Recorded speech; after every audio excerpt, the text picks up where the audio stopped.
Just like that, it says we're live. I'm gonna bring my guest up here in a minute, but I like to go check the Facebook and always make sure the Facebook is letting us, go live. Oh yeah, man, I've got my volume up turned up pretty loud too. There we go. It sounds pretty good. We are live. I hadn't had her on in a while, but I've watched some of her content lately. She's had several good guests. You can always find her on YouTube. I'll let her tell you more places you can find her. I've seen her on Facebook a lot more lately. I've gone and checked out some of her deep dives. She's had a good buddy of mine, Eric Buchanan, on several times. And just stay tuned, because if you follow Monica Perez and the deep dives with Monica Perez, there may be some mugs coming out. We're talking about mugs before we came on. And hold on, let me get rid of that. Let me remove that. Let me bring up Monica Perez, the one, the only, the infamous, the famous 321 Monica Perez. Hello, Clint. How you doing? I'm doing very well, thank you. I've missed you. It's been a little bit too long. It has been a while. There's a lot of stuff. Here's what we've talked about this several times in the last few years. Our news cycle now is like 20 minutes. So if we go months without talking, there are 100 news items. Do you know? And I know it probably doesn't happen as much because you have so many high-powered thinkers and wordsmiths on your podcast. But do you know how many times I'll see a headline and immediately I go, I wonder what Monica Perez thinks about that?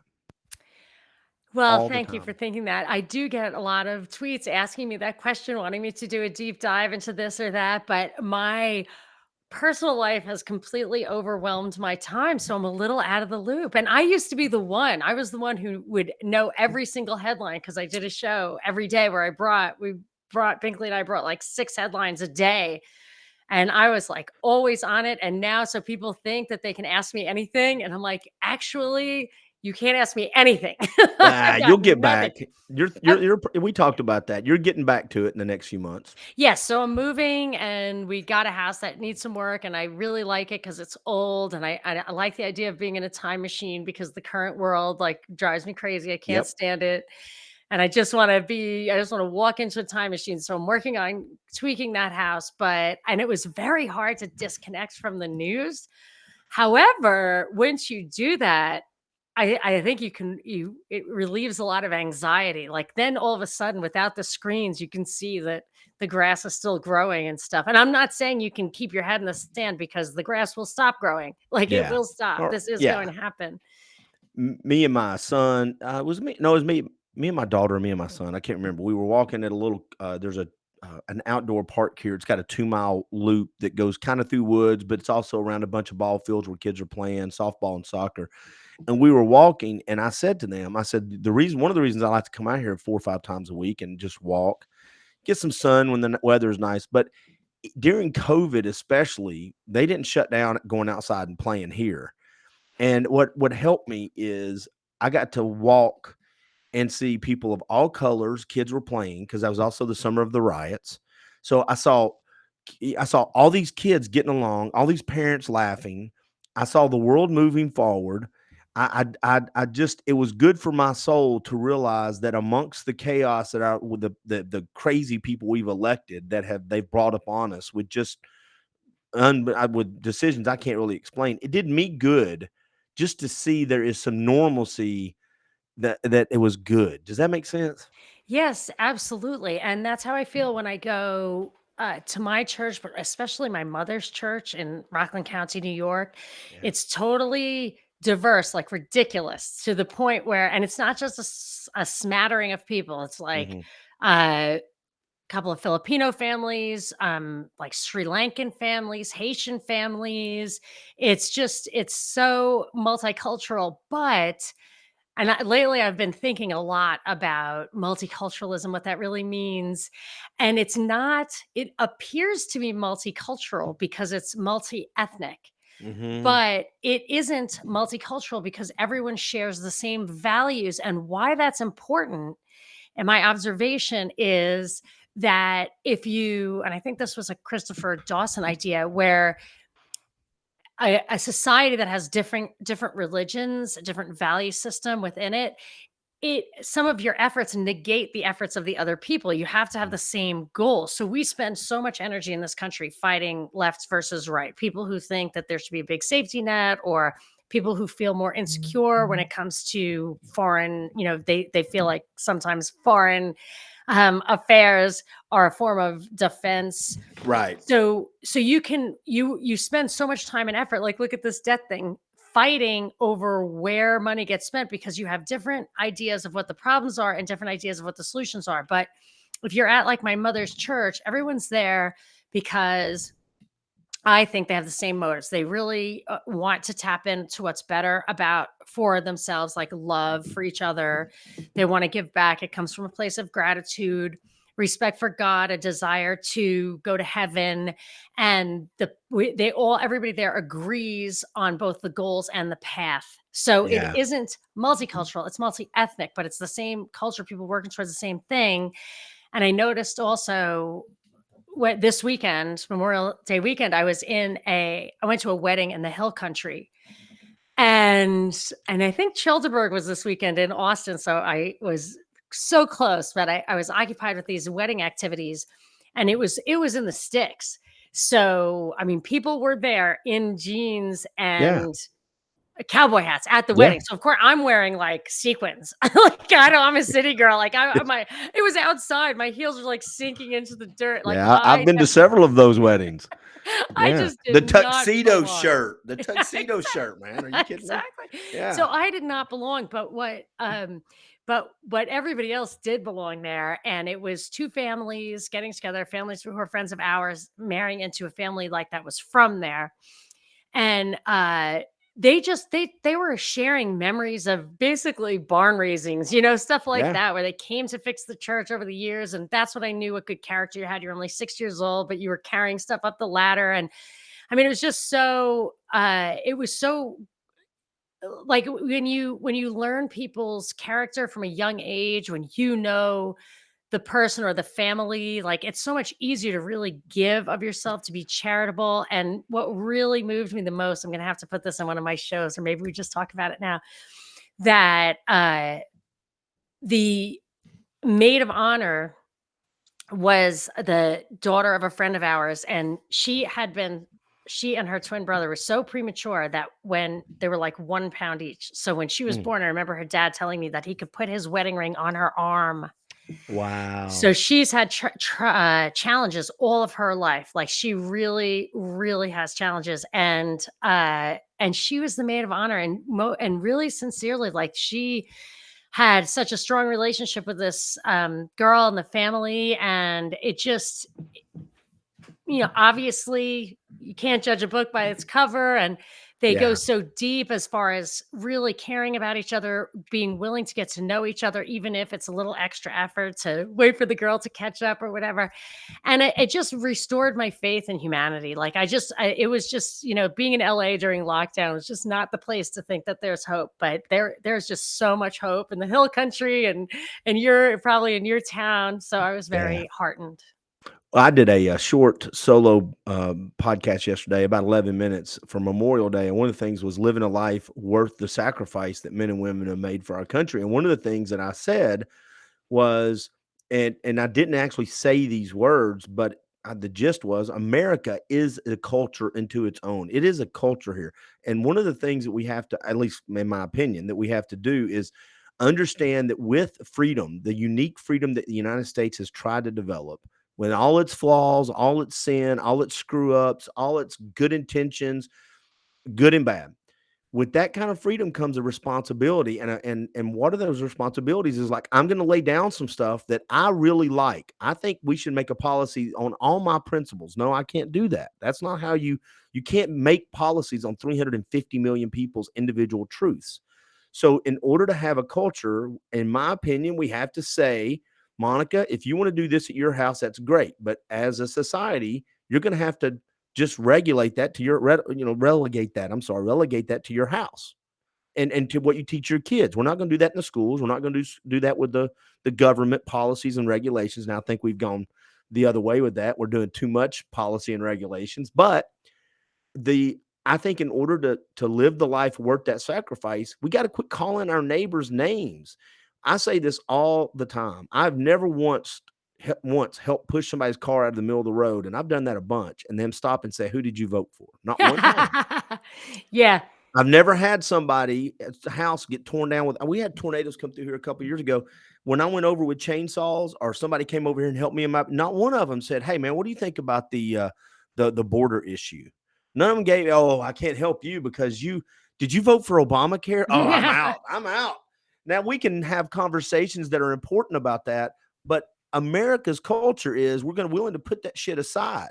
And I don't see as much of that now. And that's what scares me. I want to say a couple quick things to you and ask you two quick questions. One is, um, you said you want to go in the time machine. What decade would you go back? What years are you going to go back to?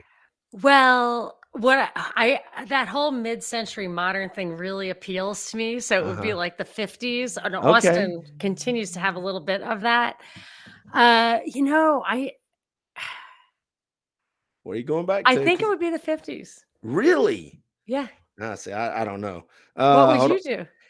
Well, I always tell my kids, sorry about this. I got a kid texting me, and I don't ignore kids in case they need me or something. I believe this in my heart. The best music, the best movies, the best culture was from basically 1970 or 75 to Yeah. about 95 or 2000.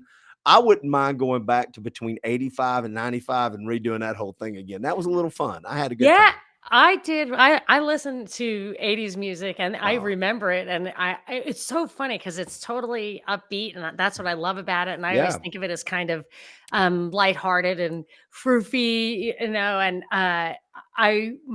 I went to a festival around here called Cruel World a couple of weeks ago, Okay. and it was like Billy Idol, Adam Ant, The Human League, Oh, wow. Animation, Modern English, so I had, like, I found clothes from the 80s that I owned and wore. And I was like, oh, I'm gonna wear my whatever That's Madonna type. fantastic. So I show up. It was thousands of people, wall to wall. Every single person, except for one guy with plaid pants, was wearing black. It was like goth. Goth. What? And my husband's like, it's not goth, it's emo. I was like, whatever. Emo. I've never heard of that I either. I don't don't know. even know. So it was people younger than me, like, and that, so they were, this was like me going to something from the 60s. Like there was a thing called Desert Trip in the desert out here. And Yeah. it's the Rolling Stones, everything. The Rolling Stones it were famous before I was born.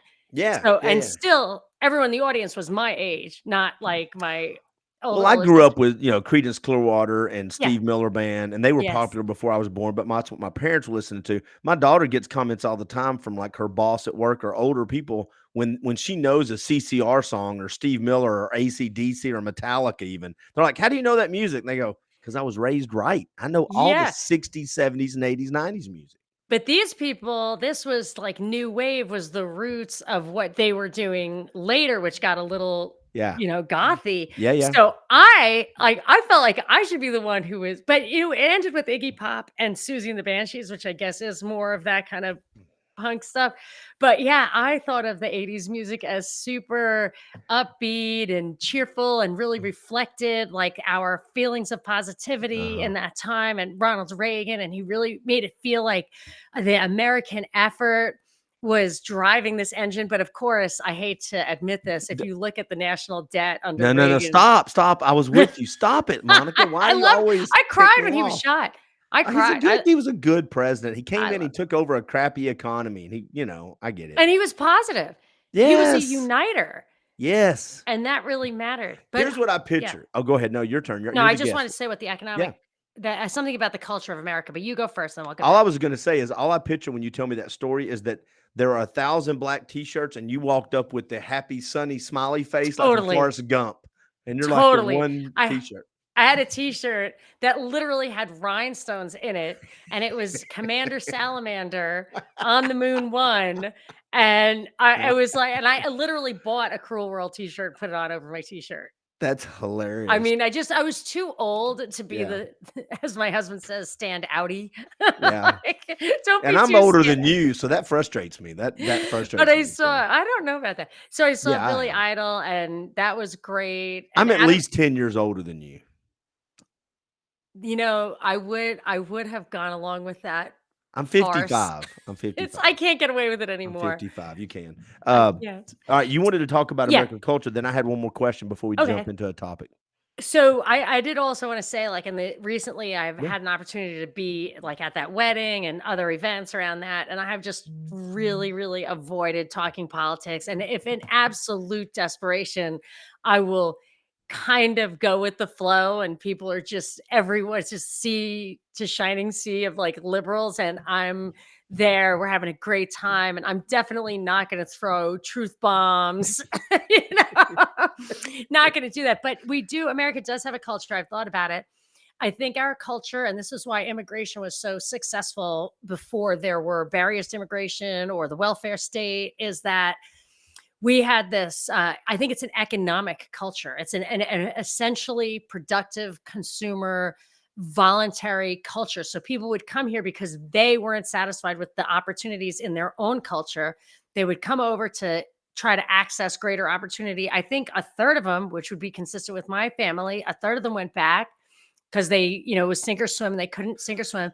There's also a positivity about it Mhm. because we had, I think, other Western countries, you know, in the old world, they didn't have an opportunity to gain land through effort. And I'm not going to address at this time the uh, disrespect. I mean, just for starters, that was visited upon the Native Americans, like their property rights were not respected, and that's absolutely wrong. Right. Yeah. Uh, However, our I'm just talking about our culture, the culture of the young country of the United States that was put here, um, that the attitude that came from the idea that there was land to have and opportunity is very different from the old world, which was the land is taken. It is a battle. We'll never have an opportunity to just get property other than to buy it from people who appropriated it,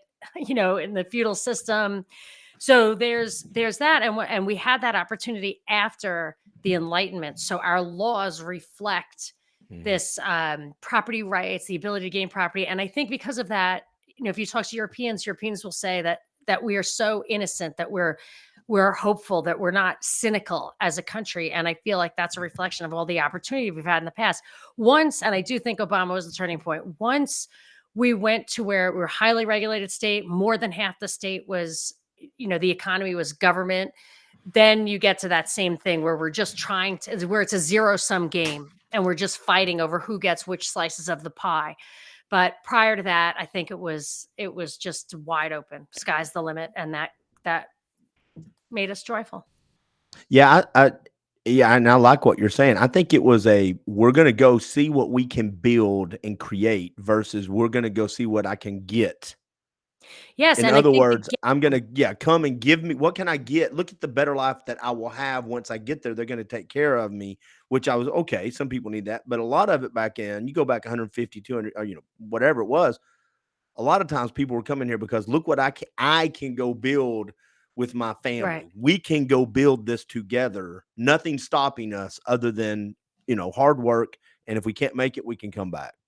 Yeah, I agree with that. And I think that when you take when people think about what they can build, what they can contribute, it adds to your own sense of accomplishment, Yeah. and you don't have to fight with other people for it. And part of that fighting with other people for it is an attitude that the haves have ill-gotten gains, that the haves have gotten what they have unfairly. And I think when we started having the government connected rich was a larger Mhm. proportion of the wealth than just the hard scrabble entrepreneurs who made it. I think that's a big turning point when because the government connected rich, then all of a sudden it's political wealth. And it's actually a term for it, a political entrepreneur.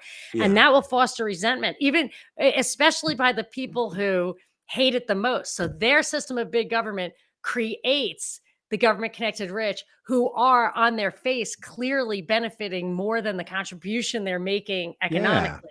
Yeah, we see this now. We called it crony capitalism forever. We see it when Yeah. happens when companies start doing political work and political work starts doing company work. That's how banks can't fail. And you got Disney fighting with states. And I'm like, Disney didn't get in the business to fight with states. And what in the hell are we saving banks for if they can't make it? We know that inflation, affected by, bond Ugh. are inflected by inflation, which affects it's just such a big circular thing. They create a problem and they step in and go, we've got it. I'm like, no, get the hell out Yeah. of the way. You're the problem. Yes, You're the that cause. and Yeah. people forget that fascism is a form of socialism. Yeah.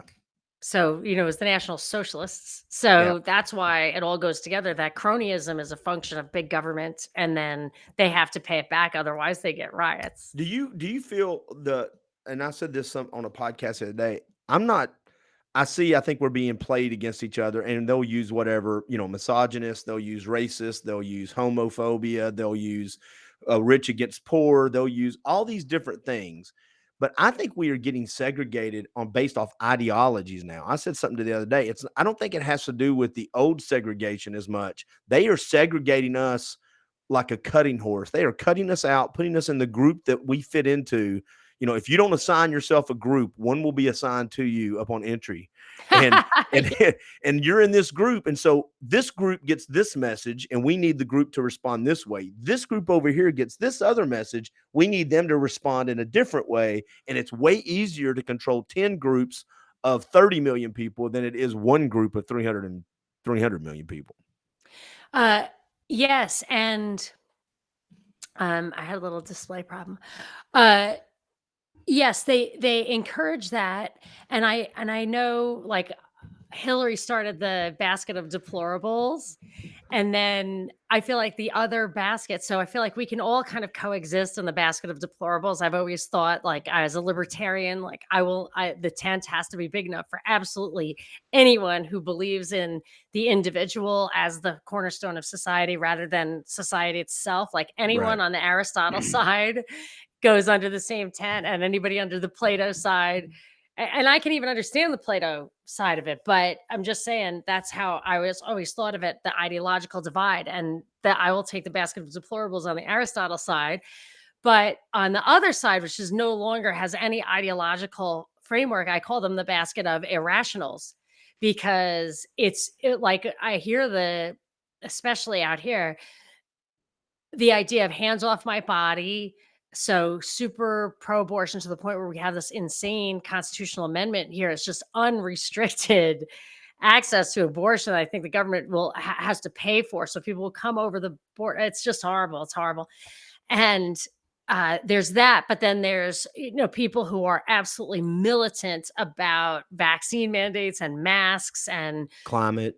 yeah, all of that stuff. Super militant about restricting your rights in every other regard, and say they're communists, but are okay with the government mandating vaccines that are produced by private companies who in turn lobby for these policies. I mean, nothing could be further from what these so-called communists think communism Yeah. is, and they're advocating for that. So it's just totally irrational, but they accept that entire basket. And I think to your point, that's how they divide us. Like, it's not even ideological anymore. It's Yeah. it's just team oriented. It's headline, just like fans. We've talked about this before. It's just like Yes. football fans. I Yeah. wear my foam finger, and my coach can't do any wrong. Your coach sucks. Your players are all cheaters. That call went against us.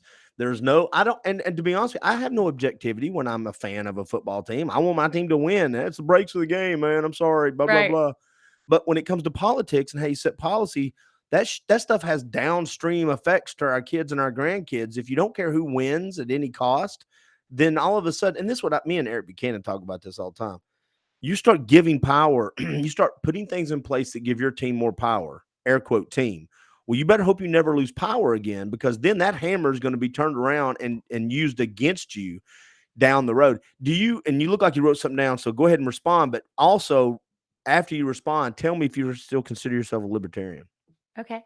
Yeah. Yeah, I've gotten to the point where I have once again. So for a while, I used to just say, well, voting doesn't count. It's totally corrupt, blah, blah, blah. Then I did all that work with Garland Favorito in Georgia. Right. And I was like, you know what? There are people who really understand the nuances of voting, who use the process, use the system, who join hands across the political divide to make Right. sure that there's election integrity. And you know what? I'm going to give it a chance. I'm going to give it an open-minded chance, which is like the same thing I did with socialism once. I was just like, I'm just going to Try to think that way for Yeah. a while and see if at the end of the day, dots are connected. And I will say in both of those cases, I'm back to where I was when I just like thought about it theoretically. There's no way this is legit. I mean, look what happened to Garland's efforts where he was snookered, I think, from the get-go. Like the people who were all saying that they were fighting for election integrity, some of those people who he deferred to because they had a larger stage didn't file things correctly, didn't file them in time. And you could say they were totally incompetent, but that's inexcusable. I mean, Garland's a retired tech guy. Like he doesn't get paid for it. And I could follow along. Yeah. So I have like virtually no faith in the voting anyway. So you can say like, I hope my team wins, but I don't even think it's worth. I mean, I Are you going to vote the I next like your time? finger, but Are you going to? I got a big foam finger. yeah, Yeah. I like your foam finger, but Thank you. I don't think it matters what color it is. No, it's red, white, and blue, baby. My foam finger is red, white, and blue. That's good. Woo! That's good. You got me. Heck yeah. I'm for Team America. So the other day I was at a thing and I said, I always vote. Somebody was trying to trap me in, whatever political box. I said, I always vote for Ron Paul. She said, oh, that's a waste of time, a waste of a vote. And I forgot to point out to her that Ron Paul won Iowa in 2012, and they suppressed that information until after it was too late. He won Iowa. I did not know that. Yeah, I mean that would not have been a wasted vote. They made it a wasted vote, but that. So anyway, here's my prediction for the election coming up. Here's my prediction. I'm probably going to support DeSantis. I like DeSantis better than Trump. I like, Trump served his time. I'm okay. He did some stuff I like. I think he's become toxic. I don't think he can win a general election. That's my opinion. I like Tim Scott. I like Nikki Haley. I wish Tulsi Gabbard would get back into it on the conservative side. But here's my theory. Here's what's going to happen. Michelle Obama is going to end up running for the Democratic Party. She's going to wait till kind of the last minute within the last 6 months. She's going to step in as the hero to save the party. That's my prediction because no one else can win an election, especially if Trump loses in the primary. If it's DeSantis and Biden, there's no chance he doesn't steamroll over Biden. So Michelle Obama is going to come back in. I think either way. Here's what I think happens. If Trump loses the primary, Trump's going to be a third-party candidate and split the Republican vote. And then then you can run me as the liberal and I will walk away with it because Trump's going to take 20 to 30% of the vote and the Republicans will not be able to muster. And they're not going to get 80 million votes out. They'll get 40, 50, 60 million, and they'll lose to somebody who gets 70 million. That's my prediction. I have a lot to say. Yeah, every single person you named is an operative, in my opinion. Absolutely I knew that. Even DeSantis? Especially DeSantis. How about Tim Scott? He was a Navy SEAL. He's a judge advocate general. This guy could not be more deep state. He's obviously, and they not everybody's in the deep state. Well, okay, but not everybody. So I read the Durham report. I read all 306 pages of the Durham report. And in there, you see there's good FBI agents fighting back going, we should not be doing this. Why are we doing this? They get steamrolled. They get taken off the cases, but there's people going to see the text messages and the emails are like, this is out of protocol. Why are we doing this? That is so staged. This is the Mueller report thing, right? Yeah. Okay. Well, no, it's the Durham report. On the Mueller investigation? Yeah. It was Crossfire. Okay. The Crossfire that just came out. I remember the Mueller report. Yeah. I read it when it came out. The Mueller report was a couple years ago. This one just came out about a month ago. But it's pertaining to that topic, right? Yeah. Yes, ma'am. So when you read the Mueller report from way back when, and I made this point at the time, everyone's like, this is so thorough, this is whatever. Every single solitary point in there that was footnoted, every single solitary thing was either from a mainstream media article or these, I think they're called 301 reports, these ridiculous, totally, these FBI reports that FBI agents are allowed to jot down in their notebooks a month after the event. They're absolutely lack credibility. They're extremely problematic. So upon the face of the Mueller report, it was obvious bullshit. Now, Durham did his own interviews, though. He had his own. But it doesn't matter. Like the whole thing, it did it. Why? It's like a screenplay to you, isn't it? Yeah, well, definitely. Why would it take 300 pages? Why would it take all these? All anyone had to do was read the thing to see it was nonsense. You don't have to investigate. You can, that's great, but it was Okay, on its well, face nonsense, to your just like the point FDA authorizations of the for the thing that vaccines. you probably don't want to talk about. No, I don't Because mind talking about people them. are Yeah. like, well, they never, they said it was to prevent the spread. I remember upon reading it the first time, it said absolutely nothing Absolutely about not. that. Well, and to your point, now we can talk about the vaccine. We don't get pulled down And now now they because it's say all out. they And act everybody's like like, "Oh, they we're sorry." They were deceived. I'm like, "You were only deceived because you didn't You didn't read the read it. primary documents." Well, okay, so going back to the Durham thing, what was it you just said oh man, On its and it was face, FBI 301 reports, anyone who yeah. read it. I know. So one of the thank you very much for the rambling help there. So one of the things it says in there, and it's in the first after it sets up how they did the report, which is like the first 50 or 60 pages, it gets into it and it talks about the Yahoo News article that was released, and they found out who actually leaked it. And leaks were used strategically, they're like weapons, they're just leaked, whatever. But what's really weird about it is in that report, it says if the FBI had done the work that this news article had done, it would have realized that everything did was completely bunk Yeah, before they went and did it. that's ridiculous. Yeah. It's implausible that there's that So level how's of Clint the incompetence. reporter can go figure it out, but There's not a Monica chance. yeah. Not a All chance, right. especially since reporters are completely controlled. You're not allowed to bring out stuff that No, this you're article. right about that. They get fired. Yeah, they totally get fired. It's not even believable. So, Ask yes. Barry Weiss. That's why she worked at the university, but she also worked for the one of the big publications, and she got let go. But she was like, "There's no diversity of thought anymore." Yeah, She's a Cheryl hardcore Atkinson. libertarian. She goes, I started bringing up stuff, and they were firing her. It's not just ideology, it's the facts. You can't bring up facts. Oh, that's True facts. well, yeah. Now that's what they call facts now. Ideology. I don't know if you know that. Yes, There's yes, a I new thing understand in the clearly. propaganda thing. So So, do I think that Trump is gearing up to be Teddy Roosevelt? Probably. yeah, I think But, he is Teddy 100%. Roosevelt worked for Wilson. Oh yeah, I did. Yeah, You know what yeah, I mean? yeah, So, if yeah. Trump But does it, it's just because he's still working for Zucker. Monica is wrong about the Durham report. Oh, look at us getting pushback, He was Monica. investigating the origins of He was Russiagate and investigating the showed the fact origins that it of was a Clinton Russiagate campaign against tactic. Trump and the fact that it was a Clinton campaign tactic. Because it did come out, Okay. and Hillary Clinton did come out and say before this whole thing started, they had it Yeah, I remember written that. down. Yeah, we're going to go after Trump and Russia. So Yes, I remember that. That's old yeah, news too, though, right? yeah, yeah, Okay. yeah. So, I just, I like Monica. I don't know. Yeah, maybe yeah. That's it. But see, now that kind of thing is really just a distraction.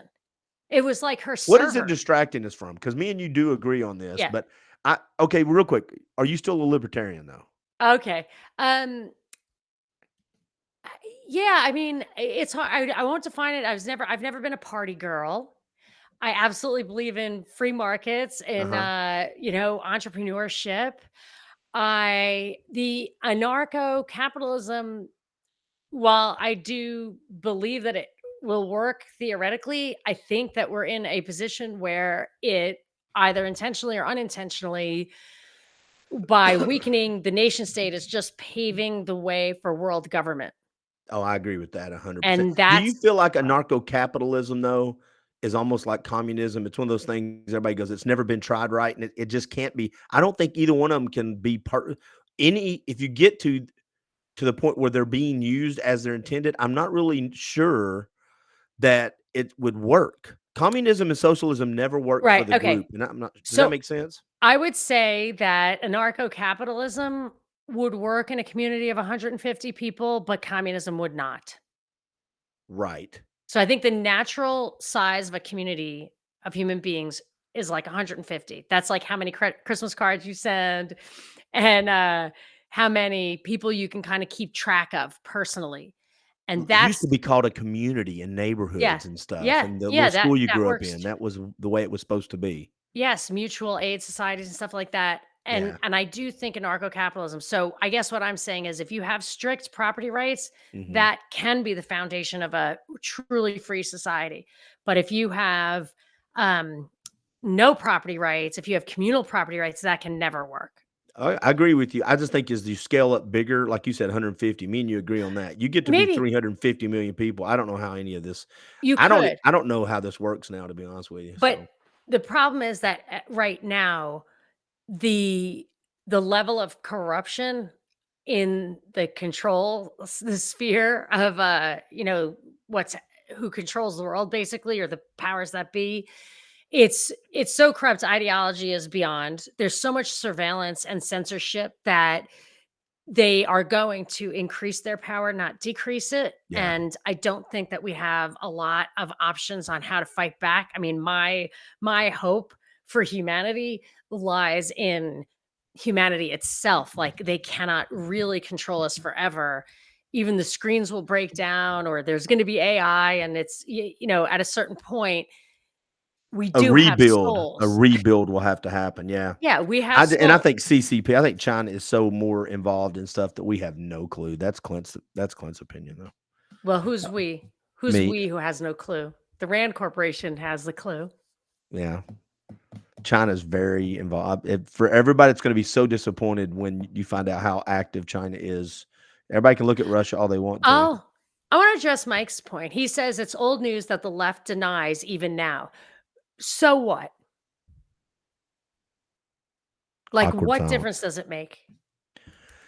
Well, so it depends on, in my opinion, the answer to so what depends on the paradigm you're coming from, your perspective. Because if you believe there's a true right and left, and there's no accountability for the left and the right's held to different standards, then this is a fight worth having, because then you go, wait a minute, they're denying it, but they did it. Because I read that full report. And again, if I'm coming at it from two-party perspective, there's things in there that they said they can't prove, that he proved there's crimes. They altered emails and texts, if anybody believes that, when they sent it to the FISA report.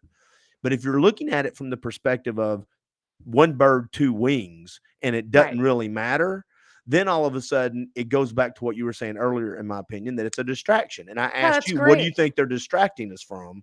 And so I think it depends on how you're Yeah, that's looking at very, the very report. well put. Thank you. Yeah. I appreciate that explanation. Thank you, I mean, Mike. yeah, I mean, it just depends on how you're looking at it. I mean, Right.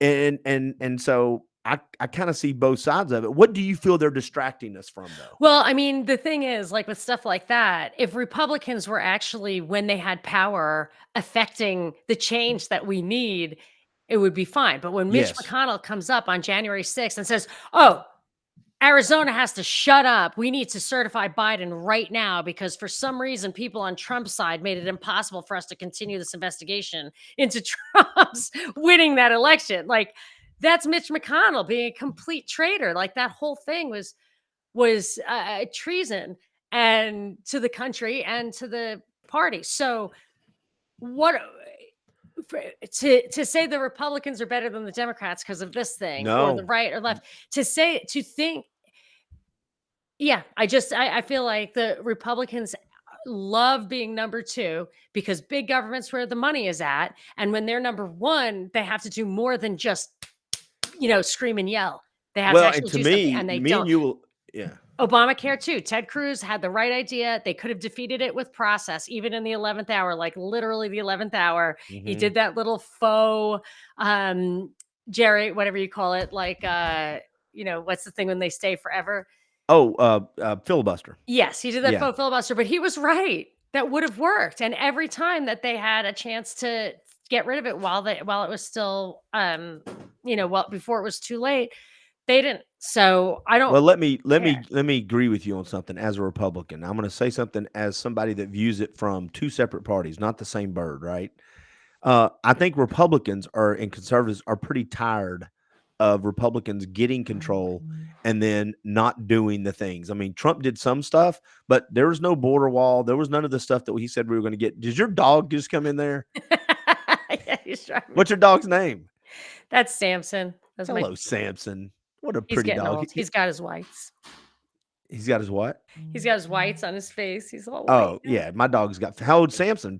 My dog Samson. Sam's 15. How old's your Oh, dog? Samson. Wow, Yep. really? Yep. Oh, Samson's only 9.5, but his Yep. sister's 10.5, and she does not look too good. But yeah, so I kind of think that I kind of think Republicans, the voters I talk to, my and the people, they're tired of they're just tired of Republicans when they get control. Yeah. They hamstring themselves. They don't do what they say they're going to do. There's things they could repeal. There's things they could put in place. And but I see. But here's why I struggle, and this is why I think they are. It might be a screenplay because when the left gets in, they move forward. They steamroll. They put things Well, out of there. course, because They they're openly pro big government. and I And for think that some reason, they've brainwashed half the people to think that it's going to kick back to them. And that's why they like the have nots, because all right. those are the ones who think they're going to get a little something for the effort. All right, let me because I only got you for a few more minutes. Your dog is needing you to go, I think. Do you have a few more minutes for me? Yeah, Okay. Your podcasting. Tell everybody where to find your podcast. And I do want to talk to you about two other topics. sure. Where Yes. can they find it? So you can find my deep dives with Monica Perez on your favorite podcasting platform. And if you go to iTunes, you can also get it commercial free. And then rockfin.com/deep dives. That's where I post all my videos. And if you want show notes and to separate out my deep dives, which is my solo work where I research a topic from scratch, or my dive master interviews of like big shots or buddy dives, I have all that stuff delineated on my website, monicasdeepdives.com. So that's it for now. Now, there may be more to come, but for now, I just putting What's up your what favorite platform? If I said you only can have one, what one brings you the most results, and do you seem to enjoy doing the most? What one of those platforms? Well, I love Rockfin because Rockfin has a whole community of podcasters and it's really fun. So everybody puts their exclusive stuff up on Rockfin and we can all share. Are you not on Rockfin, Clint? No, I don't. I've tried to get on. I don't. I'm not. I need Do, somebody to help me figure it out. do you I've want to get tried, on Rockfin? I'm and happy it's to. all videos, right? It's all videos, but you can. I put most of my stuff does not have video. No, I'd love to get on Rockfin. Oh, I'll get you on Rockfin. Yeah, I'd love to get. If you can Yeah, send me any info how I to was get an started. early creator on Rockfin. Oh, I've were got you? I've got some You got some cred. You got some street straight cred. straight lines. So yeah, sure, that'd be All great. right. All right. Send me information on that. Do you have time for me to get you give me your take on two topics? Yes, go. Restrict Act. Yes, I did a lot of work on that one. That's this banning TikTok that doesn't actually ban TikTok. I would say in a nutshell, I actually don't even really necessarily think it's going to get passed, nor was it probably ever meant to get passed.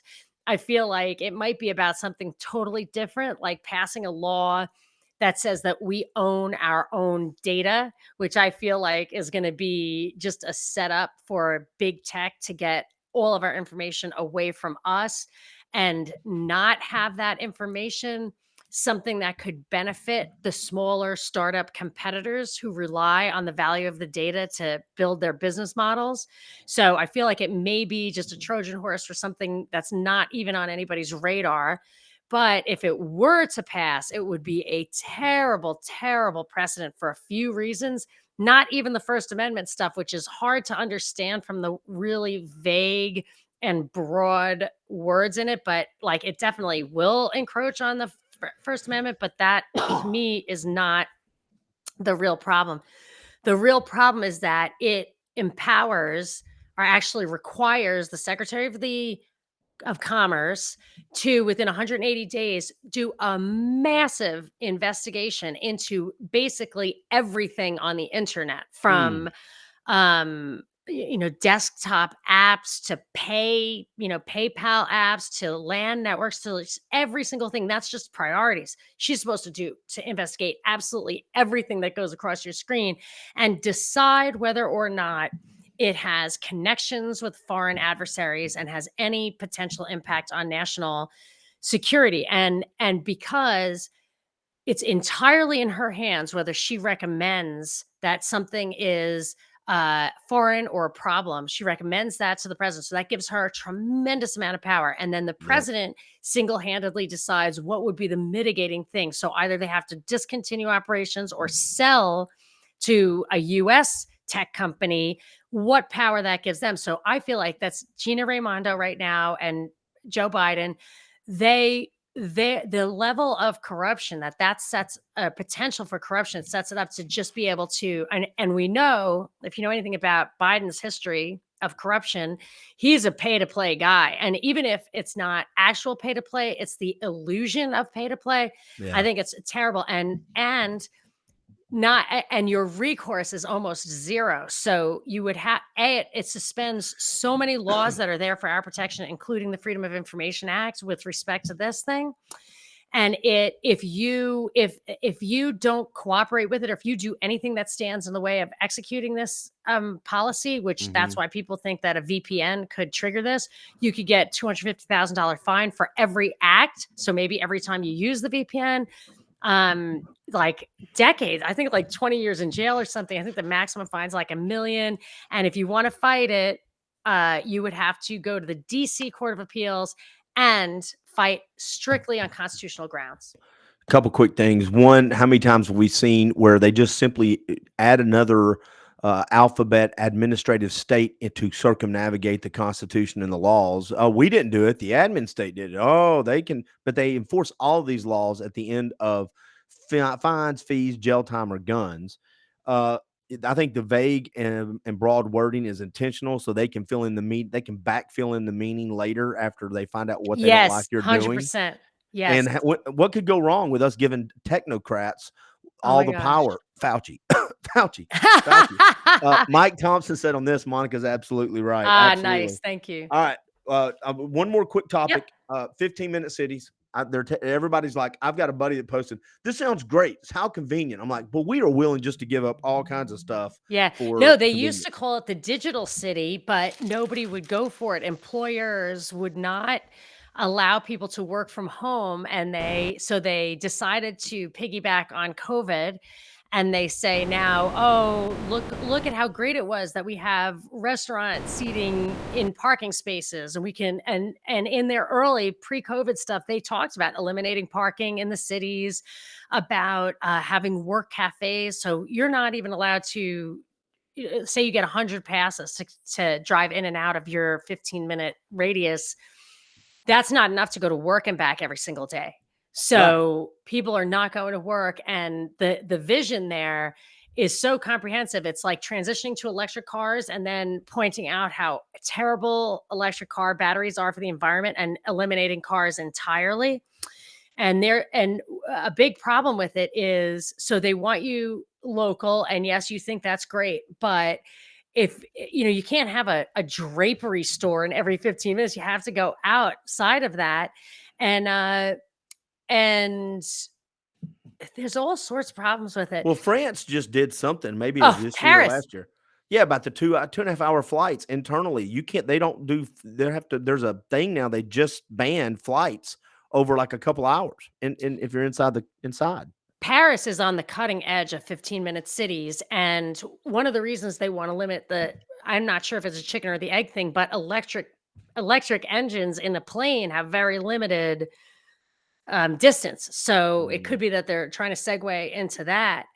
But one thing that they're going to do with those 15-minute cities that I find to be sinister is they're going to plant, and this was a Biden executive order, they want economic integration. So they want to take like upper middle class suburbs or whatever, and they want to put in affordable housing, which they will subsidize. Yeah. And I'm not even going to object to that on my philosophical They're doing it grounds. anyway, a lot of places, but yeah. But what they do, with the pattern I've observed as I was studying some of this homelessness policy, is they do things like that, which are absolutely 100% dependent on government subsidies. And then for whatever reason, they withdraw the subsidies. And what you have is a total breakdown of that original community. Then you have people who can't afford to live there. Then poverty increases theft and crime. Like, that is what it does. And bitterness and jealousy of the human heart too. So And it seems this is happening a intentionally. little bit in Chattanooga area where we see these homeless cities are being built intentionally. It'd be interesting to see with grant money. So it'll be interesting to see how that works. Golly gee, you just said something about the 15-minute city that Paris, the planes. Yeah, it was just it's my brain. I just need more. The executive orders of Biden. No, I don't remember it now. It's. I'll think of it as soon as I stop the podcast. But the 15-minute. See, they work. We're going backwards in so many areas. Yes, we're segregating ourselves based off ideology. We see people and of color race. having on graduate, and race, and now it's like we're going back to the small towns. I'm like, I don't understand. It's like we're going backwards. It used to be you had a horse and a buggy and a bike, and you went to town to get your stuff, and you go back home. And now it's like, yeah, we had it right the first time. It would be okay even if it were going back, but that's why that economic integration, they don't actually want it to have a community feel. That's So it. Yeah. the worst, like I don't think ethnicity and race is the cause of like conflict among communities. What it No. is different value systems, first of all, which comes with different religions. I think a lot of times, or non-religion or whatever, religious versus Yeah. non-religious, and then extreme economic disparity is a great cause of conflict. But one of the organizations that's behind the 15-minute city is called something like degrowth or Mhm. deindustrialization or anti-growth. Right.